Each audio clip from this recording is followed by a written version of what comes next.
Bonjour à tous, bienvenue dans 7 jours en France, une émission très verte cette semaine. Nous la consacrons à l'environnement et aux énergies renouvelables alors que s'ouvre bientôt la COP 21 à Paris. En Bretagne, un parc a été financé par les habitants de 2 communes, une initiative verte, citoyenne et peut-être rentable. Depuis un peu plus d'un an, ces 4 éoliennes sont la fierté de cette commune.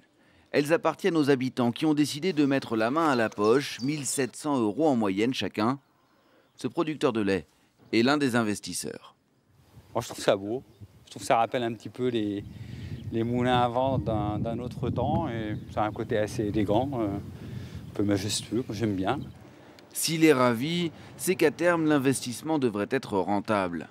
Il pourrait rapporter jusqu'à 4 % par an. Et il est sans risque car c'est EDF qui rachète l'électricité à un tarif avantageux pour les 15 ans à venir. Pour cet autre particulier, l'argent n'était pas la motivation première.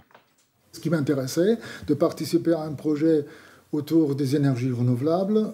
Je suis depuis très longtemps opposé au nucléaire et c'est un des moyens pour le montrer et pour participer activement. Les particuliers investisseurs, en plus, ont leur mot à dire. Ils ont un droit de vote aux assemblées générales des actionnaires. Tout le monde est à égalité.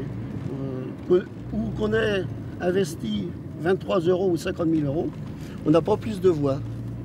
À Plélan-le-Grand, autre commune de la région, des habitants ont eux aussi décidé de s'acheter 4 éoliennes. Elles tournent pratiquement toute l'année et le village est devenu autosuffisant en électricité. Notre parc aujourd'hui couvre l'intégralité du besoin en électricité du territoire communal où il y a 3 500 habitants, plus des entreprises et bâtiments communaux. Des communes qui, elles aussi, y trouvent un intérêt, même quand l'investissement est privé, comme ici, dans le Nord-Pas-de-Calais, le plus grand parc éolien de France.